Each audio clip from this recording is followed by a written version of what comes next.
Hello guys, welcome back. രേണുസുതിയുടെ subject എന്താണെന്നുള്ള കാര്യം പ്രത്യേകം പറയേണ്ട ആവശ്യമില്ല. ഏറ്റവും അധികം ഇപ്പോൾ സോഷ്യൽ മീഡിയ ചർച്ച ചെയ്യുന്ന സംഭവം അത് തന്നെയാണ്. ഈ ഒരു സംഭവം ഞാൻ അറിഞ്ഞിട്ട് ഏതാണ്ട് ഒരു മാസത്തിലധികമായി. ഈ രേണുവിൻ്റെ കൂടെ നിൽക്കുന്ന ആളുകൾ അറിയുന്നതിന് മുമ്പേ ഈ ഒരു സംഭവം ഞാൻ അറിഞ്ഞിരുന്നു. അതിനുശേഷം രേണുവിനെക്കുറിച്ച് ഒരു വീഡിയോ ഞാൻ ചെയ്യാൻ തയ്യാറായില്ല. ഈ സംഭവം അറിഞ്ഞതിന് ശേഷം ഞാൻ പിന്നെ വീഡിയോ ചെയ്തിട്ടില്ല. പിന്നെ അവരുടെ ആൽബം ഇറങ്ങിയപ്പോൾ അവരുടെ ഒരാൾ പറഞ്ഞ് ആൽബം റിയാക്ഷൻ ചെയ്യണമെന്ന് അവർ പറഞ്ഞപ്പോഴത്തേന് ചെയ്തതാണ്. അല്ലാതെ രേണുവുമായി ബന്ധപ്പെട്ട് പിന്നീട് വീഡിയോ ചെയ്യാനേ എനിക്ക് തോന്നിയിട്ടില്ല. അത്രയും ഒരു ഷോക്കായിരുന്നു സംഭവം. ഈ ഒരു വിഷയം അറിഞ്ഞപ്പം ഞാൻ ആദ്യം ചെയ്ത് രേണുവിനെ കോൺടാക്ട് ചെയ്ത എന്താണ് അടുത്ത പരിപാടി എന്ന് ഞാൻ രേണുവിനോട് ചോദിച്ചപ്പോൾ രേണു പറഞ്ഞു ഇതുപോലൊരു സംശയമുണ്ട്, മാമോഗ്രാം ചെയ്യാൻ വേണ്ടി പോവുകയാണ്. എൻ്റെ ഒരു കാരണം എന്ന് പറയുന്നത് അതിന് മുമ്പത്തെ ആൽബം ഇതേപോലെ ഞാൻ റിയാക്ഷൻ ചെയ്തപ്പോൾ ഏതാണ്ട് ഫേസ്ബുക്കിലും യൂട്യൂബിലൂടെ 10-12 ലക്ഷം പേര് കണ്ട്. അത് കാരണം അവരുടെ ഈ സംഭവം വൈറലായി. അപ്പോൾ പിന്നീട് മറ്റൊരാളെ മുഖേന ഇങ്ങനെ രേണുവിൻ്റെ വോയിസ് എനിക്ക് കിട്ടി.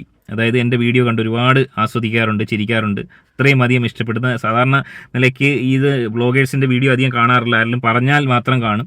അപ്പോൾ എൻ്റെ വീഡിയോ, രേണുവിനെക്കുറിച്ച് ചെയ്യുന്ന വീഡിയോ കാണാറുണ്ടെന്നും പറഞ്ഞ് രേണുവിൻ്റെ ഒരു മെസ്സേജ് കണ്ട്. അപ്പോൾ അതിന് ശേഷമാണ് ഈ ഒരു ഷോക്കിംഗ് സംഭവം ഞാൻ അറിയുന്നത്. അപ്പോൾ രേണുവിനെ കോൺടാക്ട് ചെയ്തപ്പോൾ രേണു പറഞ്ഞു ഈ പറഞ്ഞ കണക്ക് വിഷയങ്ങളുണ്ട്. അതിനുശേഷം മാമോഗ്രാമിന് പോയപ്പം അവർ പറഞ്ഞ് ചെറിയ പ്രശ്നമുണ്ട് എന്ന് പറഞ്ഞിട്ട് പരുമല ഹോസ്പിറ്റലിൽ പോകുന്നു. ഇതിപ്പോഴും വിശ്വസിക്കാത്ത ആൾക്കാർക്ക് വേണ്ടിയാണ് ഞാൻ ഈ സ്റ്റോറി പറയുന്നത്. പരുമല ഹോസ്പിറ്റലിൽ പോയപ്പോഴത്തേന് പെറ്റ് സ്കാനിൽ ഈ ഒരു സംഭവം ഉണ്ട്.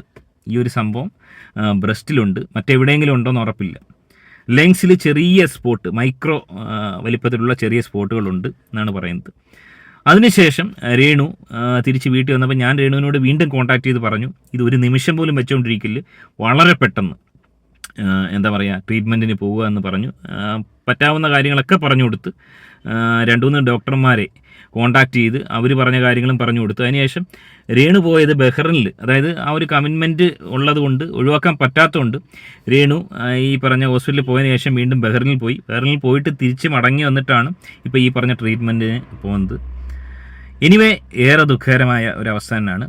ആർക്കും ഇതുപോലൊരവസ്ഥ ഉണ്ടാവാതിരിക്കട്ടെ. നമ്മുടെ നാട്ടിലും വീട്ടിലൊക്കെ എടുത്തു നോക്കി കഴിഞ്ഞാൽ ഇതുപോലെ ക്യാൻസർ പേഷ്യൻസുകൾ ഒരുപാട് ഉണ്ടായിട്ടുണ്ട്. മരണപ്പെട്ടവരുണ്ട്, ഇപ്പോഴും ജീവിച്ചിരിക്കുന്നവരുണ്ട്, ഇപ്പോഴും ഫൈറ്റ് ചെയ്യുന്ന ആൾക്കാരുണ്ട്. അപ്പോൾ ഒരാൾക്കും ഇതുപോലുള്ള അവസ്ഥ ഉണ്ടാവാതിരിക്കട്ടെ എന്നാണ് നമ്മൾ ഏതൊരാളും പ്രാർത്ഥിക്കാറ്.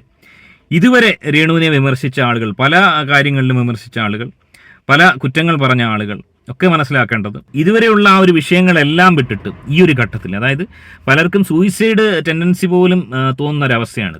ഈ ഒരു ഘട്ടത്തിൽ രേണുസുതിക്ക് വലിയ സപ്പോർട്ട് നിങ്ങൾ ഓരോരുത്തരും കൊടുക്കുക എന്നുള്ളതാണ് എനിക്ക് പറയാനുള്ളത്.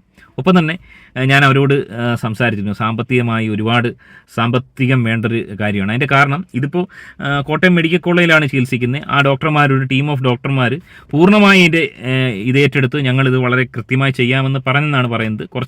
കുറച്ച് വൾഗറായിട്ടുണ്ട്, പക്ഷേ അത് ഒരു വലിയ കോൺഫിഡൻസ് ഉണ്ട് അവർക്ക്. അപ്പോൾ ഞാൻ പറഞ്ഞു ഇത് വല്ല പ്രൈവറ്റിലൊക്കെ പോയി കഴിഞ്ഞാൽ, നമ്മുടെ കോഴിക്കോടൊക്കെ പ്രൈവറ്റൊക്കെ ഉണ്ട്, പൈസ നോക്കണ്ട, പൈസയൊക്കെ ഇതേപോലെ സഹായിക്കാൻ പല ആളുകൾ വരും, അത് പേടിക്കേണ്ട എന്ന് ഞാൻ അവരോടൊക്കെ സംസാരിക്കുകയും അതാണ് നല്ലതെന്ന് പറയുകയും ചെയ്തപ്പോൾ ഈ മെഡിക്കൽ കോളേജിലെ ഡോക്ടർമാർ 100% അവർ നല്ലൊരു ട്രീറ്റ്മെൻറ്റ് കൊടുക്കാമെന്ന് വാക്ക് പറയും. അവിടെ ട്രീറ്റ്മെൻറ്റ് കണ്ടിന്യൂ ചെയ്യുകയാണ്.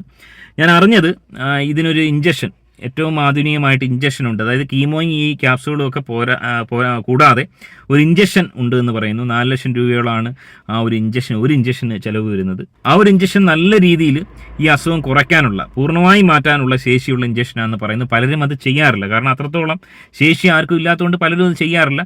അത് ചെയ്തവർക്ക് വലിയ ഗുണങ്ങൾ കിട്ടിയിട്ടുണ്ട്, പലർക്കും നല്ല റിസൾട്ടാണ് കിട്ടിയിരിക്കുന്നതാണ് ഞാൻ അറിയുന്നത്. പല വലിയ ഹോസ്പിറ്റലുകളിൽ ഇപ്പോൾ അതുണ്ട്.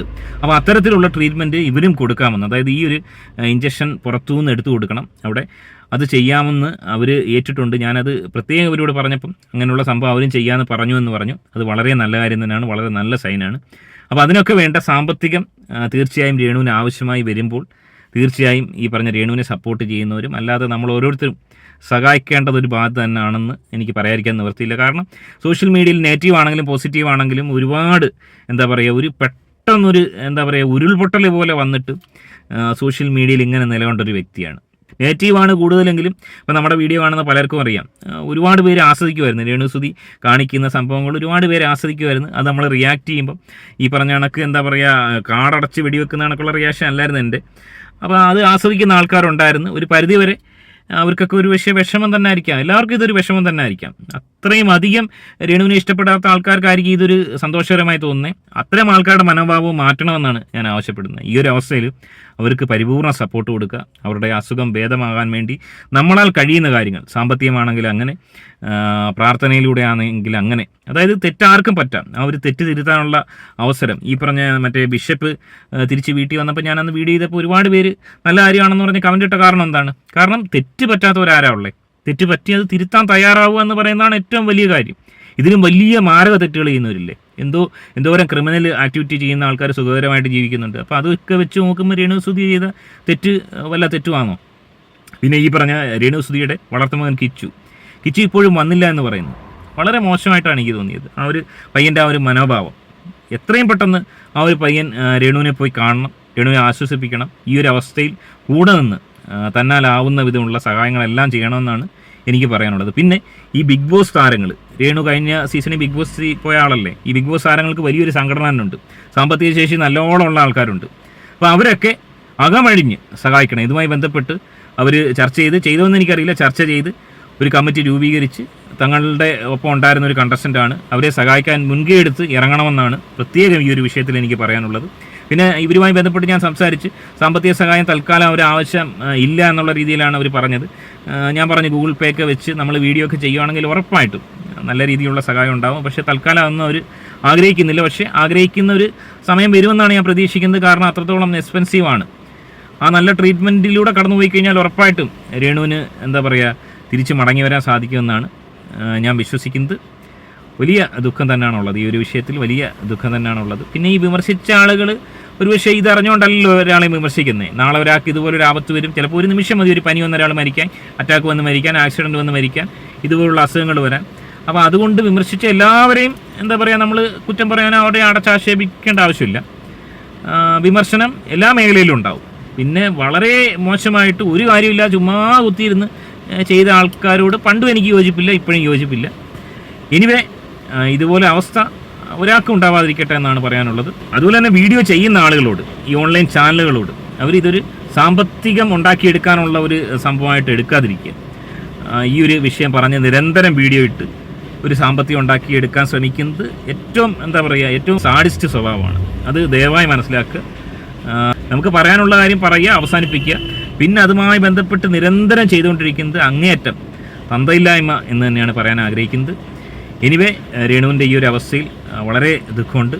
പൂർണ്ണമായി സുഖമായി രേണു പഴയതുപോലെ മടങ്ങി വരാൻ, അതായത് ആൾക്കാരെ കൊണ്ട് നല്ല രീതിയിൽ നല്ല പോസിറ്റീവ് പറയിപ്പിച്ച് മടങ്ങി വരാൻ രേണുവിന് സാധിക്കട്ടെ എന്ന് നമുക്ക് ആശംസിക്കാം, പ്രാർത്ഥിക്കാം.